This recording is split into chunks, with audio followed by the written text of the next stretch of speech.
Okay, am I audible at this volume? You're loud and clear, the floor is yours. Okay.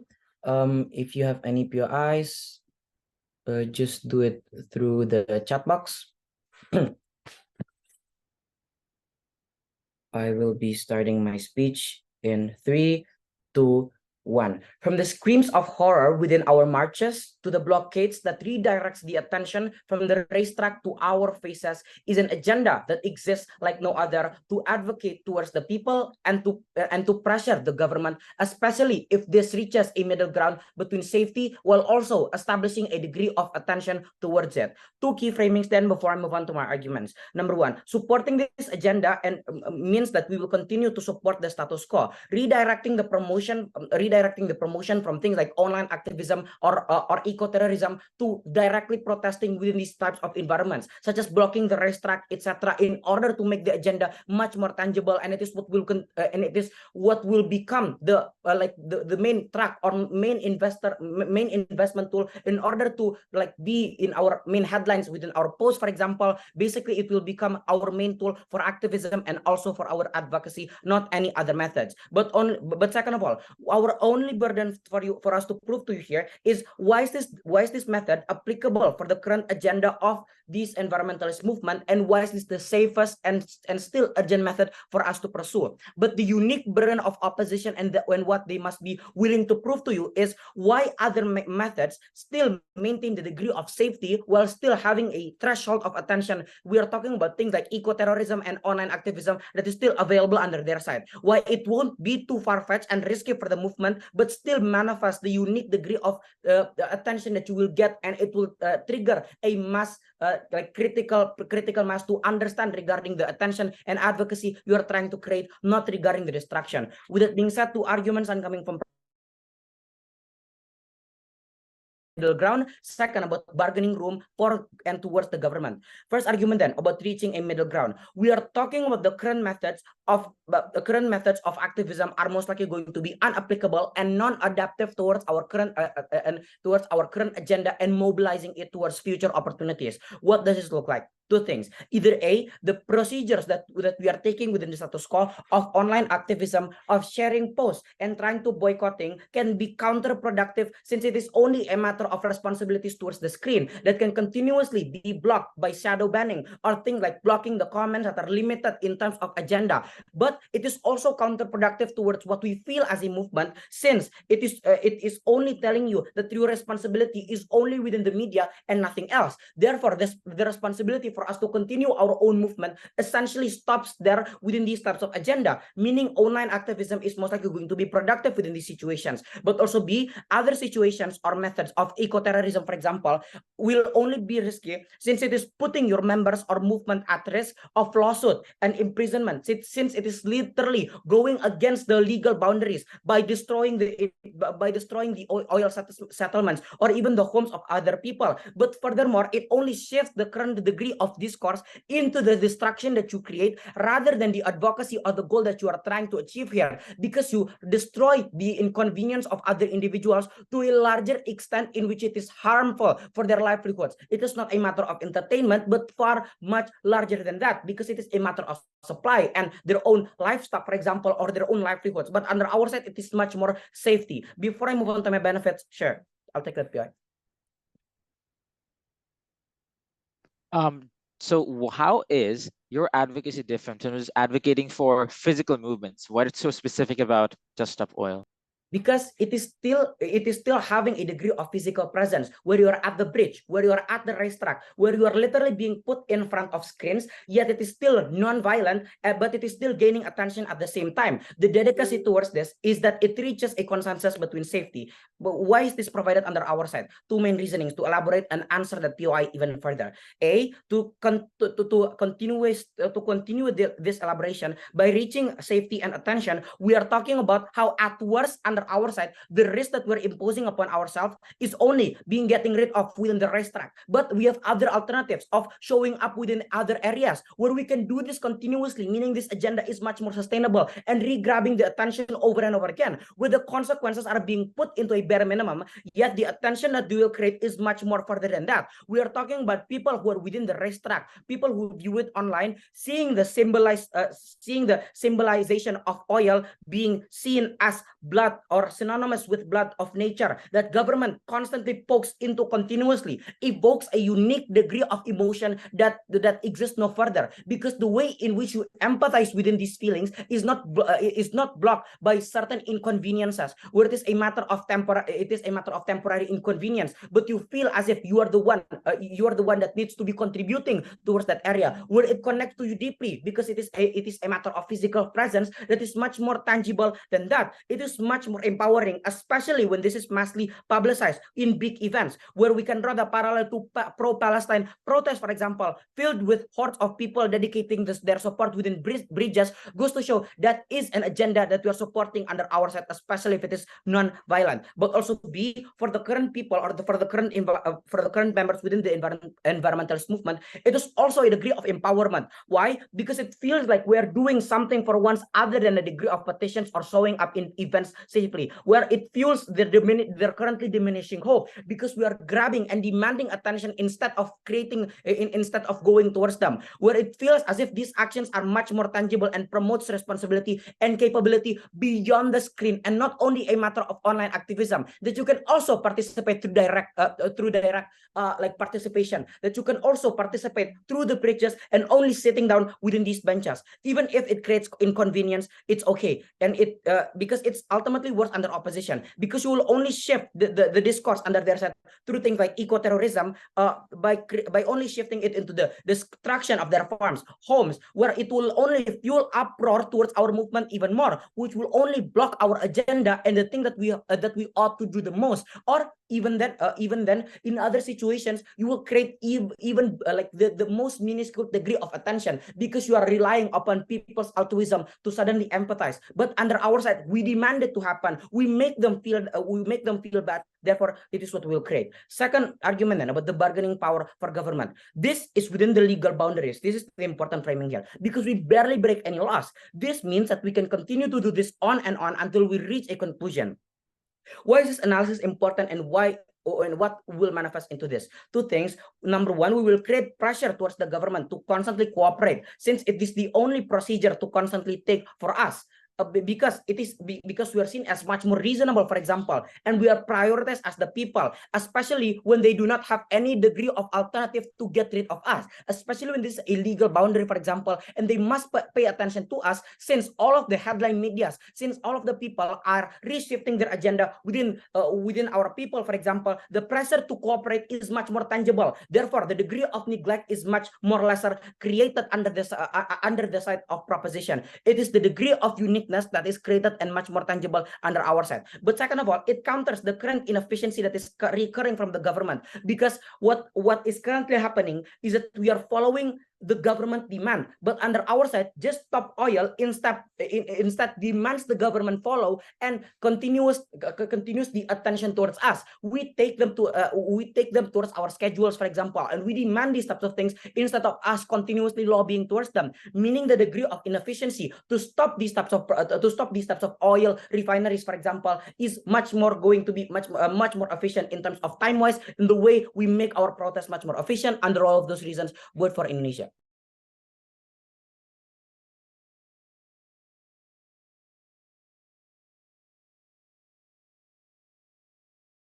All right, thank you for the fine speech. Now to invite the leader of opposition.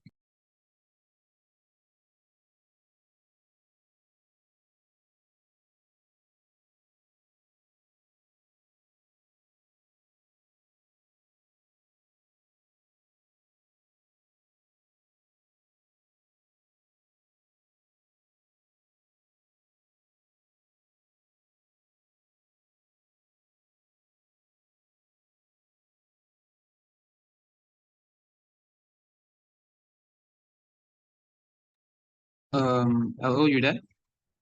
Yeah, just arranging my notes. All right, ready when you are. All right.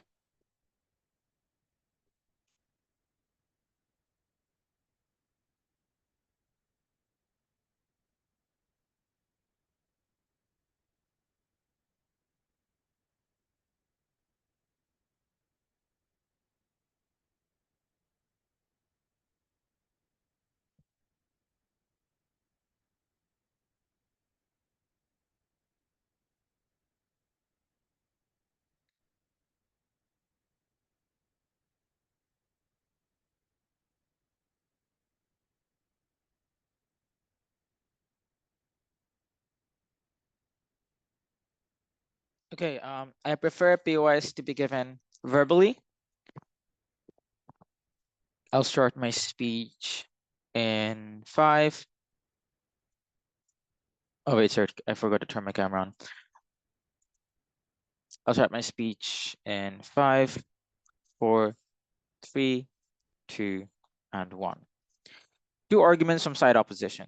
Oh, sorry, wait, I forgot to turn my timer on. Sorry, really sorry about that.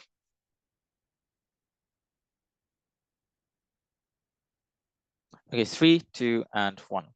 2 arguments from side opposition. First, on why proposition reduces buy-in for the environmental movement, and secondly, on why the strategies of the Just Stop Oil movement is unviable in the long term and harmful in the worst case.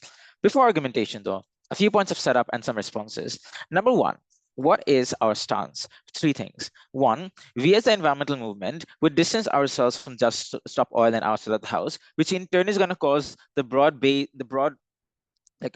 for supporter base of the environment movement to in turn distance themselves as well. This looks like prominent leaders of the environment movement, people like Leonardo DiCaprio, to talk about actively dissociate themselves with the goals of this particular organization. Say that Just Stop Oil is too violent, we don't support the goals, we don't support their methods, so on and so forth. And they're going to stop providing a platform to this organization.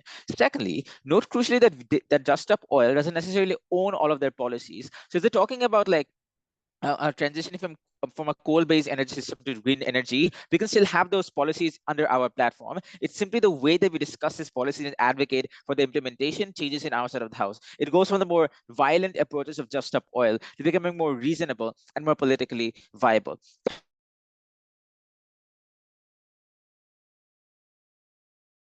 Politicians to lobby groups and pressure groups, sitting down with them to craft policy, convincing them that environmental regulation is important. Second of all, things like green technology.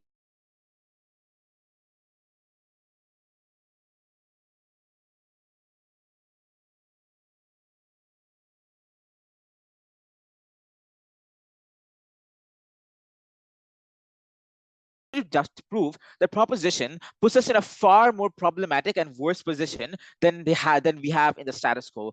They on proposition, therefore, have the higher burden in this debate. Firstly, then, onto some responses. The first thing that they say is that on their side of the house, they're able to reach the middle ground of the environmental movement because online advocacy is inefficient, and somehow in our side of the house, we don't have enough physical advocacy. Number 1, strategically, I want to point out that that's just a reason as to why online advocacy is bad, because all the benefits they give you, like physical presence, like the feeling of doing something, applies to any physical protest. So what's so exclusive about Just Stop Oil? But more structurally speaking, I have 2 responses. 1, I don't think online advocacy is bad. They give the example of the Free Palestine movement, right? The fact that you have online advocacy has allowed us to gain mass support for the cause, unlike any other cause has been seen before. But second of all, and most importantly, know that they have the concern about violence. They somehow claim that this Just Stop Oil movement isn't really violent, isn't really controversial. That is simply untrue. But even if that is true, notice that they legitimize further violence in the future, because they talk about things like obstructing oil refineries, right? The point in time they have the philosophies like this, more violent extremist groups are then legitimized. They're likely to then use the principles again, you take the principles out of context and then cause violence. But because they are going to follow Just Stop Oil's policies and precedents that they set, they can identify themselves with these sorts of precedents, which means Just Stop Oil is going to take the blame. And because on their side of the house, this organization becomes a spear of the environmental movement, it means that on their side, the environmental movement at large is seen as being violent, is seen as being is practicing eco-terrorism. But then they talk about being reasonable, right? The fact that this movement, that organization doesn't really break any laws, that is untrue for two reasons. One, because you are breaking laws, you're obstructing pipelines, which can be federal offenses in many, many instances. But optically speaking, the idea that you're doing things like blowing up pipes or like, causing leakages, the fact that you're attacking workers in these sorts of plants perceptually seem very, very violent and seem problematic. But number two, as I illustrated earlier, the point in time any sort of violence breaks out, you are going to take the blame for it. And in turn, the environmental movement on proposition takes the blame for it, which is going to cause all the harms they're so concerned about.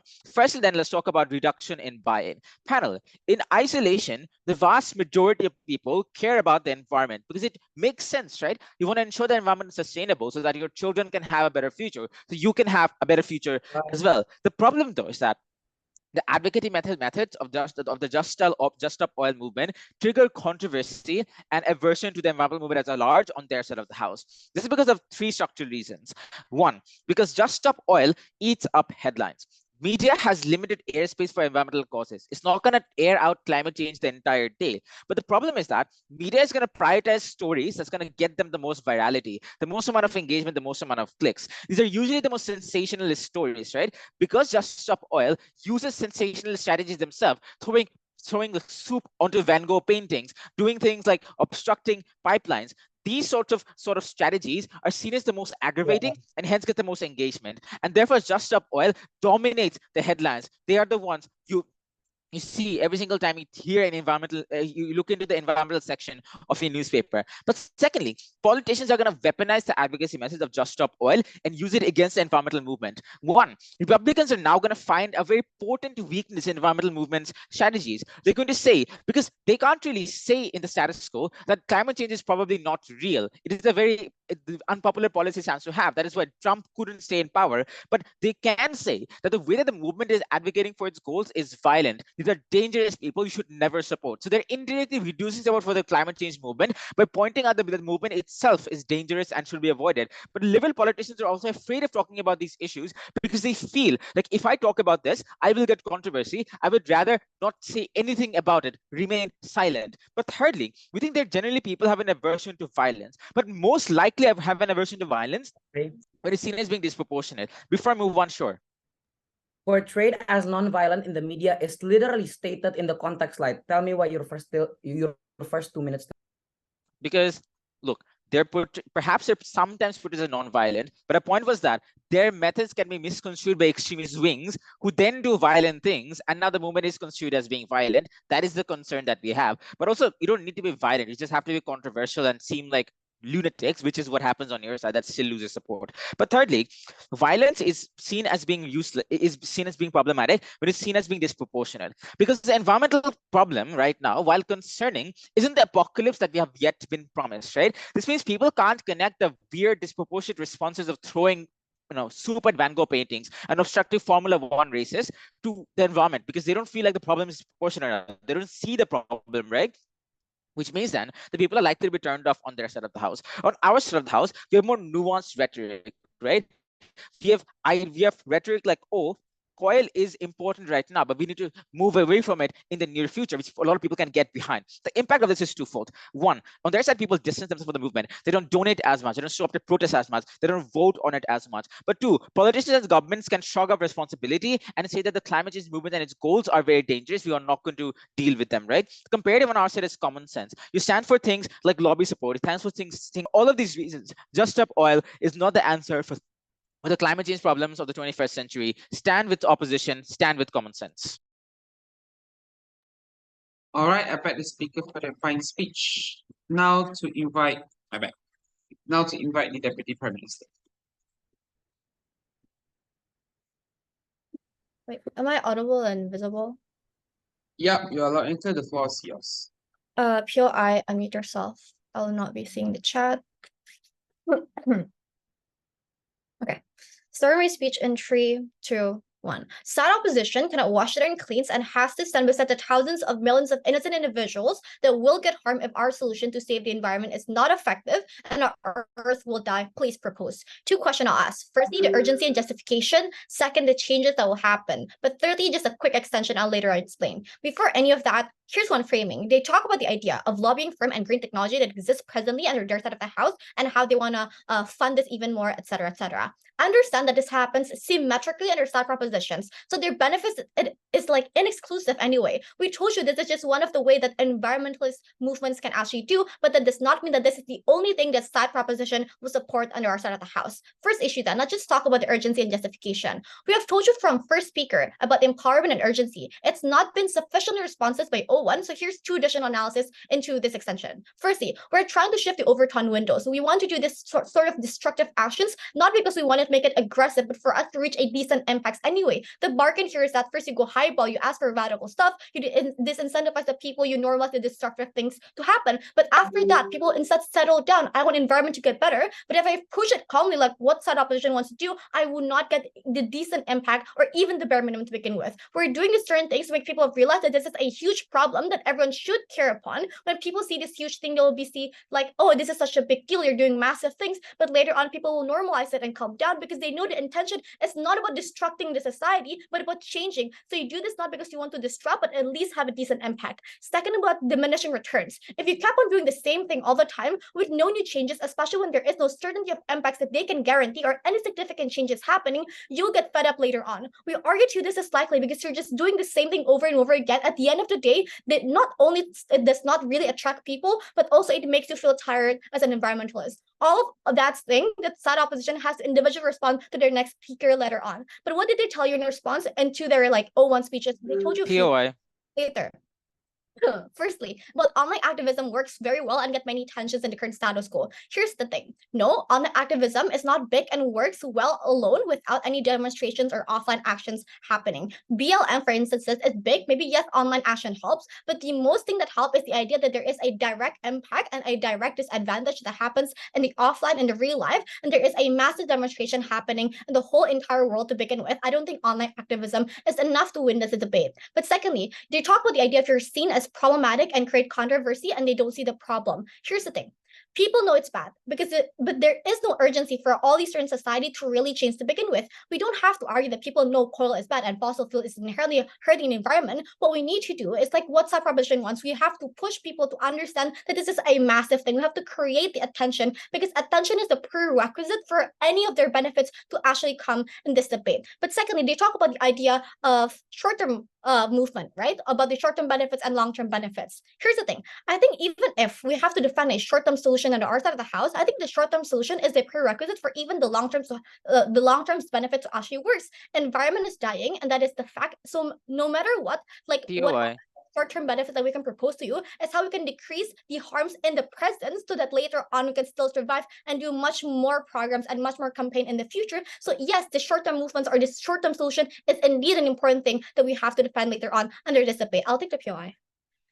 We talk about shifting the Overton window, but that can shift in the radical direction as well.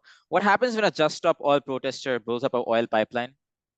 Here's the thing. I think the idea of overton window is when you do an inherently big thing and something that is actually a little bit destructive towards other people because they see it as something that is, oh, this is something that is annoying, for example. But at the end of the day, when you normalize all these certain things and everyone is doing these certain things and they see it on the media, they'll actually understand what is happening because people don't just see the media and say, oh, this is bad. They'll actually dig down, oh, what is actually happening? Because when I see the problem, for example, with Israel and Palestine, I just see it and, oh, it's happening. I need to research what happened because it is something that is actually interesting and something that is new to begin with, right? So we're going to my second issue about the changes that will happen in this debate. Firstly, they talk about the idea of these certain dominations of headline, etc. Let's just be charitable in this debate. Let's argue the very worst case scenario that this Stop Oil did get seen as a destructive organization and they seen as problematic. It is still inherently fine. There's two reasons. Firstly, I think attention is the basic foundation for any environmental movement or any movement to even work in the very first place. We posit to you that there are multiple other environmental movements coexisting in the current status quo. Some are radical, some are not. There are multiple types of movements that still exist under our side of the house presently. Second, the next thing I'm going to explain is how we're going to engage the O1 with the nominations of headline. The point I'm making here is just that very simple. When this Just Stop Oil all get seen as too radical, for example. They're far more like attention, but it's actually good because people has the inherent incentive to compare them with other environmental movements to begin with. Because when someone is bad, you always compare them with someone that is exactly similar to them to begin with. This is just the inherent like human instinct that how society see on the media. So they will see other environmental movement as good because they're not doing as much as destructive things towards the society, for example, and actually support them even more. So even if this Just Stop Oil becomes something as a black sheep, or if you want to call it the bait for other environmental movements to work, we say it's inherently fine because they all have the same goal, they have all the same interests. This Just Stop Oil can be one of the sub mechanism, tool in the toolbox for other whole environmental movements to actually run in the current status quo. So that's exclusive to our side of the house because prerequisite for all the benefits is how we can actually get them POI. and how they will see other environmentalist movements as someone that is good and someone that can actually put more campaign and push more of these developments and environmental movements to actually happen. But secondly, even if later on they're going to argue that how government will actually change and how a government will only work to help you if you are cooperative, there's two things. Firstly, this is inherently untrue because when you are so chill and not that big, government won't even look at you. They won't even notice that you exist to begin with, right? And this happened with small like environmental movement that is not doing any like direct changes and direct impacts to begin with. Secondly, the prerequisite of government to help you if you are big and you are giving direct impacts to the government itself, like blocking highways, for example. Are you trying to actually give this advantage towards a few people, but not in a really high extent, directly impacting the government as a whole? Government will only change if there is a direct thing that is impacting them, something that actually affects their position and how it affects their image. And this is exclusive under a world of proposition. But yes, I'll take the other POI. You can see that Just Stop Oil becomes the headline of the movement. Why wouldn't every other movement also be characterized as being destructive on your side? Because they're doing a completely different thing as Just Stop Oil, because Just Stop Oil is not doing any of those other campaign that is normal. They're just doing something that's destructive towards the society in a very first place. They're like sitting on the F1 race to begin with, right? So there are multiple different mechanisms that they do that is exclusive under Just Stop Oil and not other environmental movement to begin with, right? So there's two different things that they're actually doing where they're not going to be seen as the same type of environmentalist movement to begin with. So moving on to my extension, how do people react, right? How do we open up the attention to other people out of the echo chamber of people that actually already care about the environment? The comparison to the role of opposition, understand that probably people who care and follow up the news about environmental were probably people that already cares to begin with. Why is that so? Because environmental movements are doing the similar things for far too long. You don't attract individuals to opt into the movement. Second, the comparison to our side of the house in a proposition is the idea that when they disrupt highways or they sit down on race days of F1 tournaments, you attract attention from people that does not even care about the environmental movement in the very first place. People who just passing the roads knows about the environment. F1 is so famous with millions of views in the media. It trenched more views and opened up more views to begin with, which is a priori benefit under that proposition. Here's how I'm going to weigh this a bit. Even if they're going to argue, at the very best case, they'll get more quality of support because people seeing them as angelic and seeing them as productive. We argue to you that the certainty of changes of certain movements is contingent upon the amount of people and how direct changes for our actions is going to be done. We give you a far better certainty of outcome in this debate. Please do vote for Indonesia. All right, thank you for the fine speech. Now to invite the Deputy Leader of Opposition. Oops.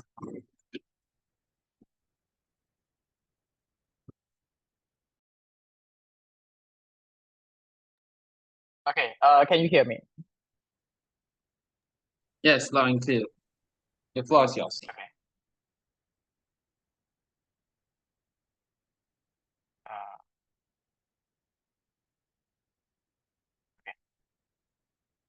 I'll take POIs in the chat, starting in 3, 2, 1. Guys, I also agree it's bad that people are dying from climate change. I sympathize with the people in Jakarta that are having their homes ravaged by rising sea levels. I know in debates we love to make arguments about urgency and awareness, but I want you to take a step back and see how this plays out in the real world. I agree with proposition that this creates urgency and awareness. The problem is they never explain why the reaction to that awareness will be positive rather than negative. Yes, the public sees you. Yes, the government hears you. Yes, the media notices you, but will they listen to you? We have all seen Just Stop Oil appearing on your social media feeds, but all you see in the Twitter comments are people talking about how this creates massive disruptions and chaos for society, where regular people's lives are being inconvenienced when the environmental movement has a host of other alternatives which they could use. It doesn't matter in theory whether this is good for the environmental movement. It's about how people perceive you, and that's what they don't engage with. Because historically, we've seen this create echo chambers where people don't see your policies. They see the fact that you are causing traffic jams. Because look at where Just Stop Oil operates. You're doing it in London. You're doing it in Manchester. You are causing massive socio-economic disruptions for millions of people in the heart of Europe. This is not likely to gain empathy. It's going to gain backlash. That is why the ultimately theoretical and speculative claims on social change from proposition must fall out. Two observations I want to make. First observation. Their claim is that Just Stop Oil is more effective than other strategies because you can ensure participation by saying, hey, you can help out by sitting on the highway or sitting in a museum. The first thing is, I have no idea why this is exclusive because movements in status quo already promote individual participation by saying, hey, the way you can help the climate is, for example, use more recyclable products by using plastic bags that have biodegradable properties so that you don't create more pollution into the environment. Or you can use LED lights because they have a lower energy intensity. So it's unclear why this is the only way people can individually participate. Secondly, I want to flip this argument. Say it's worse for the average person because literally, if you believe their case, we still don't know what their end goal is. Let's say people believe you. What do you want them to do? Because the policies of Just Stop Oil are targeting corporations, not individual participation. So even if people like Just Stop Oil, you can't tear down the mega oil corporations overnight. But what's going to happen now on their side is the movement is inconveniencing the life of an average person when it's the corporations that are responsible. I would say that's a far less persuasive narrative on their side. So I'm going to flip their claim on individual participation, and that's why they don't get it. Second rebuttal. Their side says Just Stop Oil is a tool in the toolbox. We don't have to support it all the time because there are other environmental narratives. But in the POI response, they concede that this is their main form of advocacy. You can't simultaneously dominate the movement, always take up headlines, as they say, and also give ample space to every other environmental organization because there's limited space for the media airtime, which means there are other important environmental causes that we have to care about. But Just Stop Oil dominates it. And given that we prove Just Stop Oil is a bad thing, this is going to be bad for the movement. Three arguments. First, I want to immediately extend on why this creates more forms of negative backlash towards the movement. Secondly, I want to talk about buy-in. And thirdly, even assuming buy-in is good on their side, why this is a terrible strategy and policy platform. First, my extension. So the very existence of Just Stop Oil opens up a can of worms. And I want to know why this is the case. Because their side has a very convenient way of viewing things. They are like, well, we want to open the overturn window because there are things like eco-terrorism right now. The problem with this response is twofold. The first is that if we oppose Just Stop Oil, we can also oppose eco-terrorism, like fiat, but also logically, why would we support it? We want to be consistent. But two, even if we don't legitimize this, we have a greater capacity to disassociate from eco-terrorism because we are saying we don't want Just Stop Oil. So logically, we also want, when eco-terrorism happens, we don't have to say they are part of us too. What happens on their side? We have already seen mega corporations, especially the oil giants they want to talk about, fund these forms of pressure groups to appear in the public and cause chaos. So they are not under Just Stop Oil. They're not under the environmental movement. They are funded by corporations to weaponize the rhetoric of people being disruptive. The environmental movement is disruptive by making these people do the exact same things that Just Stop Oil does. They are funded by the corporations to do so. So they take the space of the environmental movement in the limelight. What this means is that many people turn against the environmental movement when they don't realize it's not even the environmental movement, but people have such visceral reactions to this. So it doesn't mean on the other side you have the perfect policy platform. What's going to happen is that this has and will be co-opted by corporations to turn you against the movement. Now I'm going to go back to the argument on buy-in and explain why this is worse. Because the other side says people might not have empathy, but they'll research. Really? Most people don't go beyond surface level information. They're not debaters. They believe that these are the types of things that are harmful and will turn against you. But two, Why are we assuming that research leads to the logical outcome that the environment movement is a good guy here? Like, this is a postmodernist world full of propaganda from misinformation and cooperation.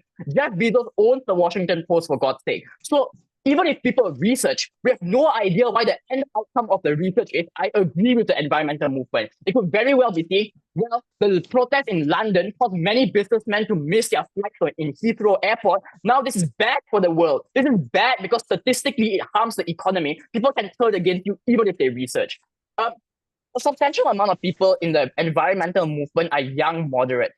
But let's analyze why this changes on their side. Very few people care about the environment because it's intrinsically important. No one goes like, oh, I care about the Great Barrier Reef because it's a sacred place, it's a holy place in religion, right? People care about it because they have childhood memories of going there. It's important for Australian tourism. It's a wonder of the world that puts us on the world map. People care about climate change because it affects their life directly. So now, what's more proximate to their lifestyle is the fact that my roads are being closed down. So even if people in the future, they have a vested interest in making sure the environment is good, when you're late to the airport, my immediate reaction is not, oh, well, it's okay that I missed my flight because this is good. One day, 10 years in the future, we might have like 1 millimeter less of sea levels rising. Like, this biological heuristics that you can't change. If you disrupt people's life, they will be upset with you, which is why their radical strategy will fail. Here's how we work on our side. We have a whole range of more persuasive narratives. First, the environmental movement is increasingly adopting anthropocentric, more human-centric narratives. People can see why other people matter. We're talking about people they care about, a parent or a grandparent or their grandson and son. Yeah. Secondly, future generations have discourse on this when you can already see the implications now in a decreasing agricultural yield. But thirdly, there's intersectional justice with other movements. Like, climate is seen as interwoven with other social issues like racial equality. Now, when ethnic enclaves are being harmed as a result of these places being situated near forests or near oceans. So the climate also has ways to advocate themselves under our side. Why is it a broad-based? Right. Yeah. You,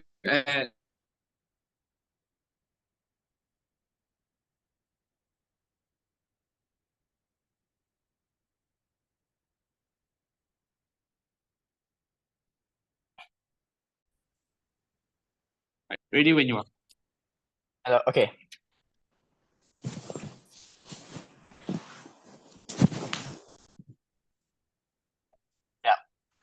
So the reason broad-based support is more important is because you need critical mass for people to vote, and a greater number of people creates a normalization effect that this is something we have to support. It's not controversial. You don't get that on your side.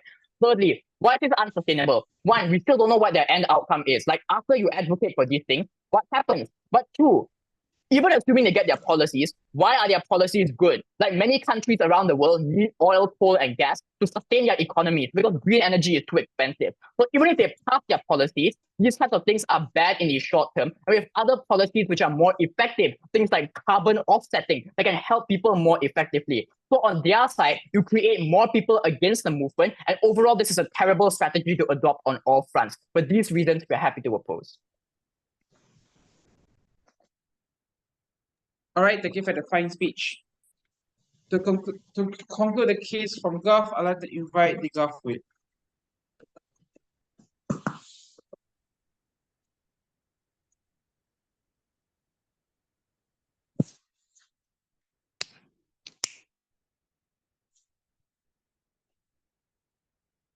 Okay.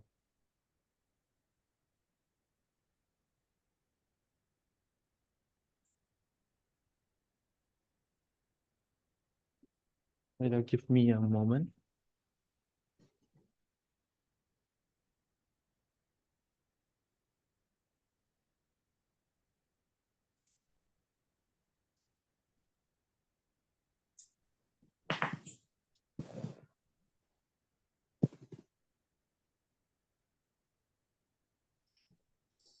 Okay. I'll begin my speech in 3, 2. Okay. What's that? Okay.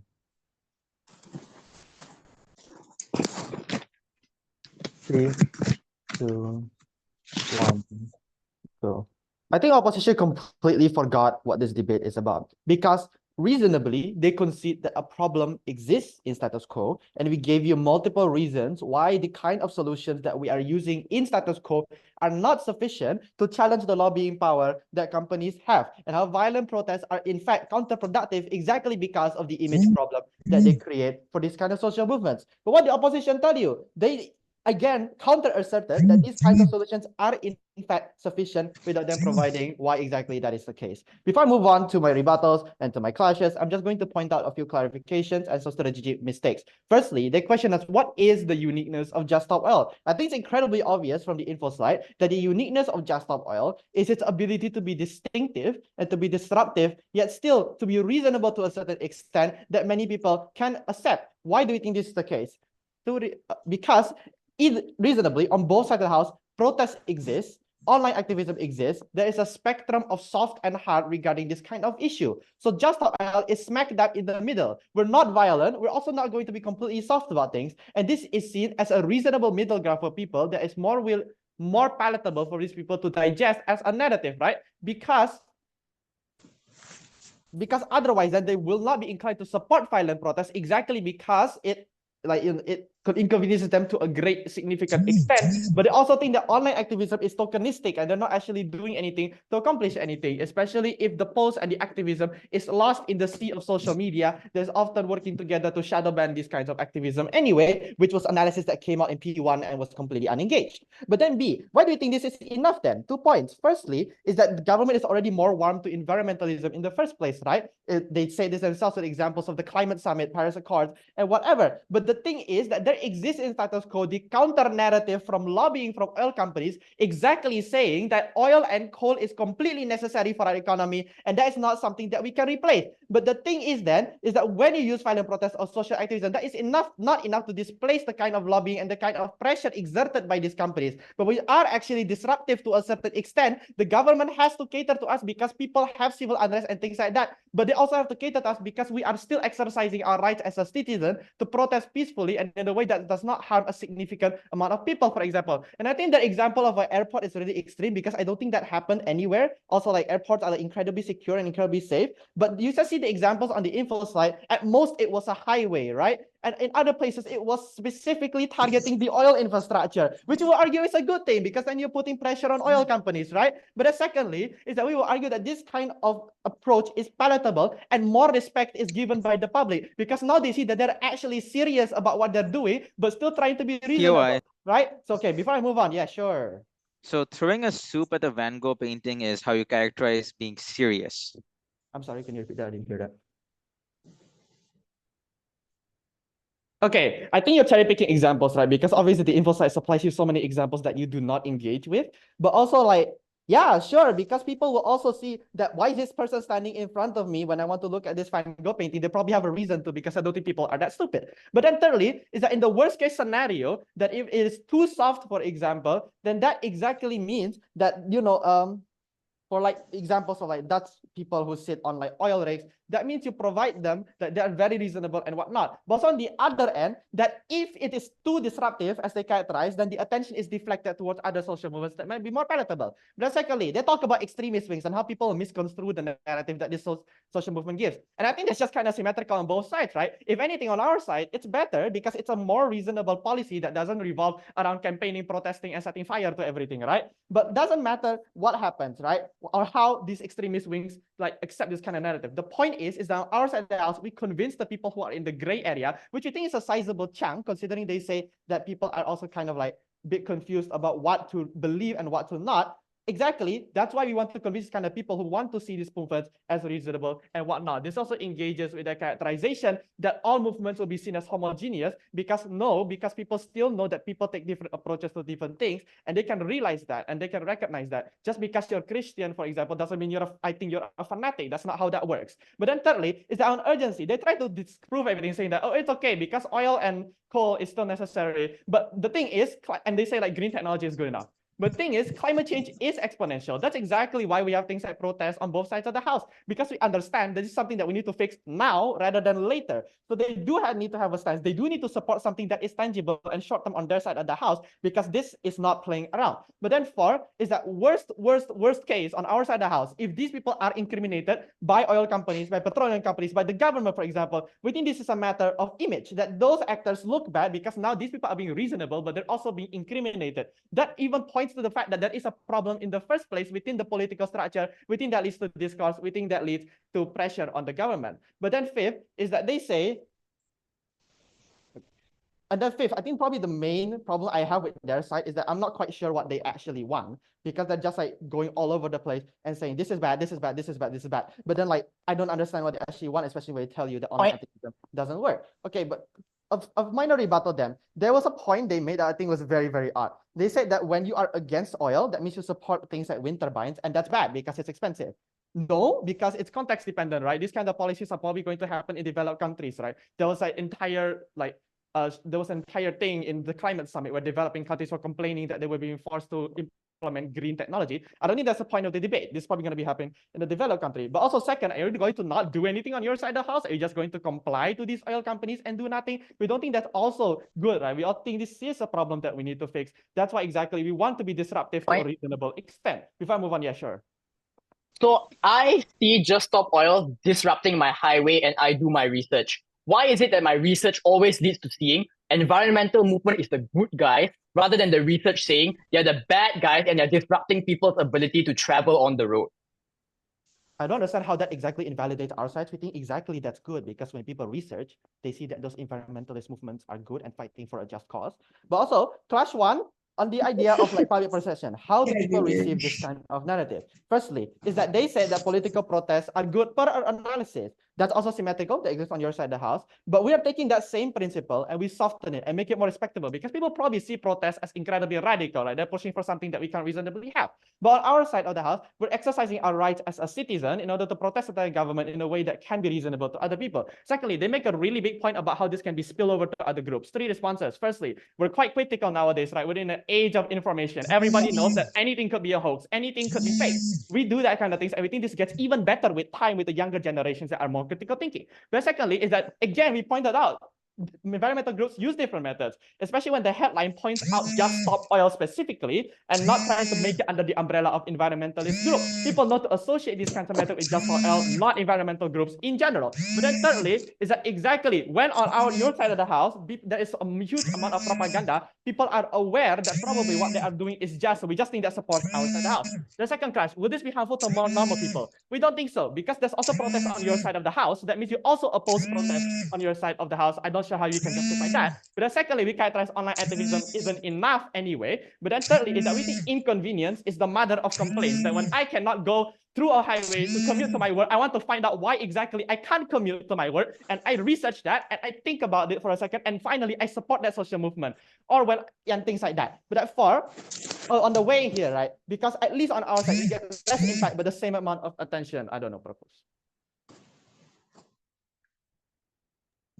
Right, thank you for the fine speech. Shivandu, your mic is on. Can you switch it off? Sorry Right. about it. All right, thank you. Thank you for the fine speech, and please keep in check with each other once, and only allow the speaker to speak. With that being said, now to conclude the case from Op, I like to invite the Op.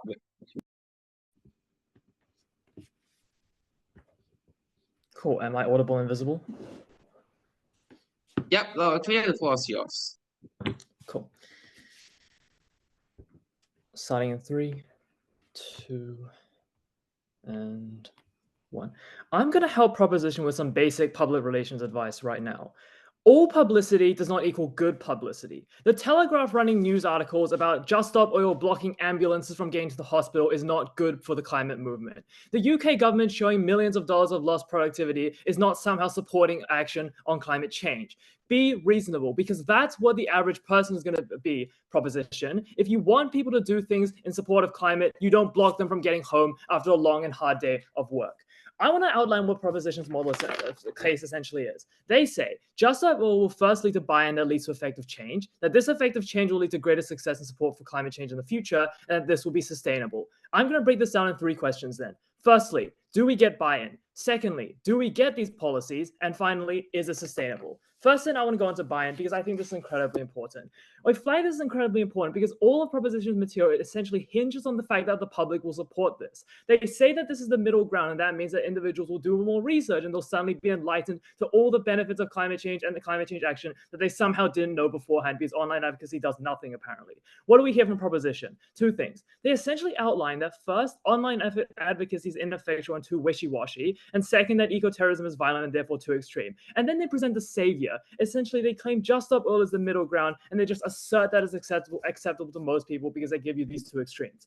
That is not the binary panel. There are more things that exist in this world except apart from terrorism, social media, and Just Stop Oil. You have actual advocacy like political pressure groups. You have just normal protests that aren't Just Stop Oil and disruptive to individual life.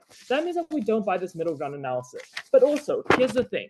The very mechanism that they try to use to prove that Just Stop Oil is the middle ground proves that it's radical, when at second they say that they want to shift the Overton window. You don't shift the Overton window just by asserting that you're going to. What you do is you take radical actions and you hope that over time that overturned window will move to the certain direction that you want. That means that it has to be radical, and I point out that there's a contention within Proposition case. I'm unsure if it is radical, if it is the middle ground, so I'm just going to go with what I think is most reasonable, and that is that it probably is going to be a radical solution given that things don't exist in a binary. Therefore, I have 2 problems. The first problem is that this defeats the middle ground argument or the associated benefits that Prop wants to claim. It means that individuals aren't going on to and looking at Just Stop Oil like such a reasonable thing, seeing their highways being clogged up and arterial roads being blocked, ambulance sirens wailing while you're unable to get to the hospital, and say, wow, I really truly care about climate change at this moment right now. But second, that it inspires movements against Just Stop Oil. That looks like the things that have popped up in countries like the UK with significant Just Stop Oil presence, where counter-protesters have started to say that it's absolutely ridiculous. Look, this is very tangible because for all they talk about long-term change in the future, what is more tangible is about what is affecting individuals now. It's about the fact that you are calling essentially for calling against the actions of governments and corporations by punishing individuals. Listen, the Westminster politicians are not affected by Just Stop Oil directly in their helicopters or in the Houses of Parliament. It is the individuals who have just had an extremely long day of work, who can't get to work, who can't get home to their families, who can't go out for a night out. That is who you target as Just Stop Oil, and that is not how you get public support. So when Proposition says that people notice, I remind them again that all publicity does not equal good publicity, basic public relations. I want to know why then that is incredibly important. Firstly, it is actively antagonistic to the broadest public.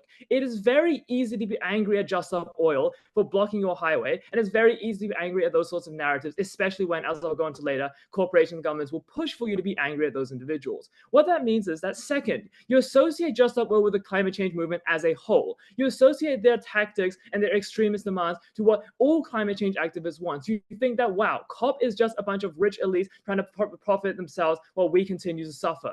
It looks like the things like climate change being something that is oppressive onto the farmers and the working class in society and keeps them held back because you essentially do that yourself. What that fundamentally means is I am unclear as to how Proposition even thinks they'll get buy-in in the first place, because either through radicalness or middle ground, they haven't proven anything. They've asserted down the line in sometimes contradictory ways that people will simply support you. That is fundamentally untrue, and it means that they don't get any of the public support that they want to talk about. What we gave you instead was a continual public lobby pressure for good policies such as saving money through heat pumps, saving money through buying an EV. That is the sort of stuff that has enabled actual action to be taken because it allows individuals to coalesce around their individual goals whilst in support of the climate movement. Second, then I want to move on to policies, both in the achievement and equality. It's important to note here that the governments targeted by Just Stop Oil are presumably opposed to changes that Just Stop Oil wants, such as the UK government rebuilding pipelines and shoring up industry and energy infrastructure. Given that you're not likely to get, given that we tell you that you'll get less buy-in with Just Stop Oil, that means that there's less support for these things. But even if we assume that they do somehow get a small amount of buy-in, why is this still not good for policy? Note now, Governments and corporations have the benefit of a very powerful antagonistic figure to redirect all hatred onto. It means that you have the entire right of the political spectrum who is opposed to climate change action having a very, very convenient scapegoat that also brings centrists along. Because I remind you again, Just Stop Oil is not the middle ground that they want to talk about.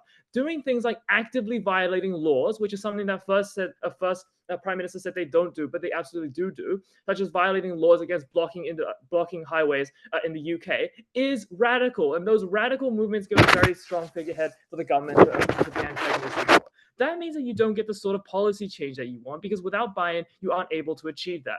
Two mechanizations for this. The first is to say, as we told you, instinctively, what has Just Stop Oil actually achieved? We tell you that this has been nothing, and they haven't actually proven that they have achieved anything, right? As opposed to saying randomly that you've shifted the Overton window and people's minds have been slowly, gradually changing. Unlike the tangible things like electric vehicles or solar panels that have been achieved through these moderate approaches, such as targeting costs or targeting individual livelihood, it's unclear what Just Stop Oil is actually achieved. I don't think anyone here doesn't believe that oil still exists. They clearly haven't just stopped it. But second then, that the greatest success is practical, as we mentioned. It means that the best path forward, as we gave you throughout, is to have this sort of moderate line and public policy and influence on politicians that have been continuously advocated for. But finally then, I want to go to sustainability, both of the policies themselves and the method. First, I want to talk about the method, because what we gave you at first is that this is a fundamentally unsustainable practice. We whipped this at second when we told you that you can't continuously do this. The media is inherently run on sensitization, and it means that over time you get desensitized to these things, and the methods, the radical methods, get less effective over time. It means that you start to get frustrated with all these narratives about Just Stop Oil blocking yet another highway or throwing paint on yet another painting. These are not the things that get actual change, because over time the public gets sick of it actively and starts to think that it's completely useless, or even worse, actively harmful for an individual's life, which would tell you that it is. That means that they can't have the sustainable change they advocate for down the line, and it means that you harm the whole climate movement at a point you rely so heavily on a method that is inherently unsustainable. But second, and perhaps even more importantly, I just want to flag how unsustainable the policies themselves actually are. Because what we told you from first is that it's unsustainable to do things like just stopping all oil, because it means that individuals who are experiencing extremely high energy costs, who are experiencing a lack of a heating supply due to the oil pipeline blockages by Russia, it means that those individuals don't get any heating, don't get any electricity at the point you are somehow calling for just stopping oil. It means that it is unsustainable both in method and in policy, and that fundamentally weakens the climate movement's ability to act. I remind you again, panel, that we do not have to stand for solving all of climate change's problems. All we have to do is prove to you that Just Stop Oil is actively harmful for its progress. At the point where social media is ridden with complaints, when politicians across the aisle have coalesced to complain against the ways of Just Stop Oil, we think that that burden has absolutely been met and are so proud to oppose. All right, thank you for the fine speech. To summarize the case for the opposition, I'd like to invite the opposition reply. Okay. Oh, bad.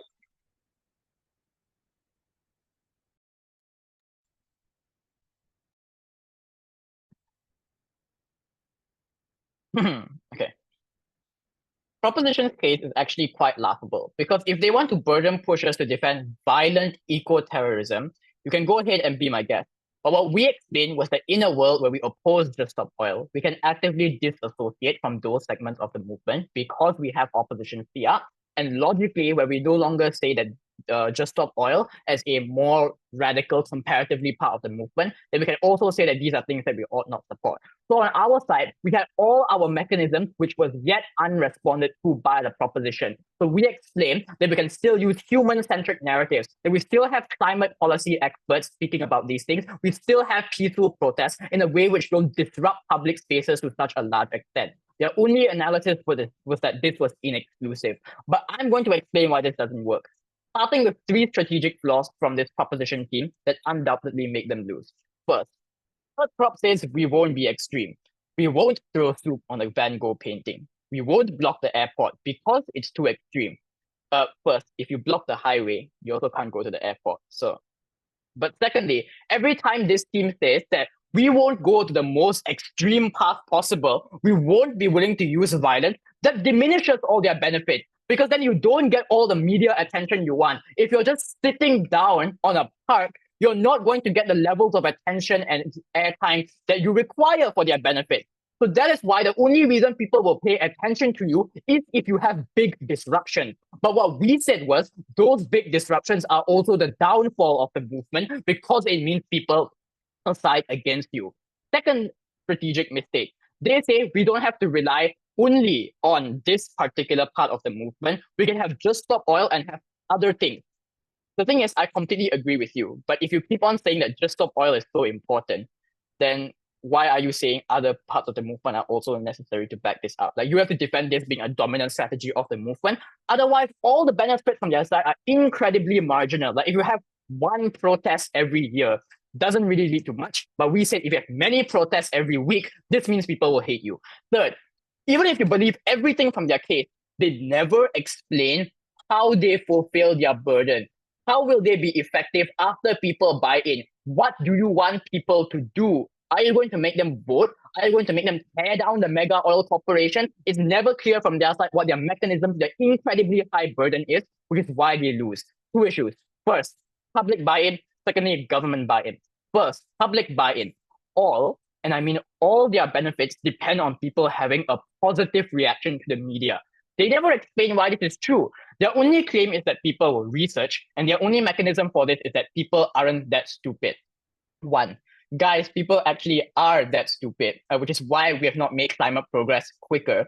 But two, if Whip wants to talk about how, oh, we live in a new age of young people using social media so they can read through misinformation, would have loved to hear this in your setup, but your Whip, for a reason, is way too late, and third op already responded to this.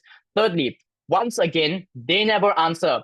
After doing your research, why will you side with the environmental movement? It's very possible that people do their research, and because corporations want to paint you in a bad light, because the government hates the public disruptions that you're making, the conclusion of your research is that just stop oil creates more harm than good. It's harming the British economy when people are blocking highways in London, which means that people are not going to side with the movement after doing their research. Second issue, buy-in from the government. They never actually explain why these policies would be good. We explain from all three speakers why the policies of Just Stop Oil particularly are bad. The problem is that you can't criticize those policies. You can't discuss the policy platforms because all you're doing is just pointing towards these very radical things that you're doing, and people only focus on that. On our side, we have more constructive criticism and engagement with the government. That's when you're more likely to listen to us. Rather on their side, where you can say, even if you're not technically violent, you are causing public disruptions. That itself is an act of violence, and we have to put you down. For these reasons, Just Stop Oil is the one that has to be stopped. We must oppose. All right, I bet the speaker for the final speech to conclude the quarterfinal and the Gulf case. I'd like to invite the Gulf reply. Am I audible? Yep, the floor is yours. Okay. Oh.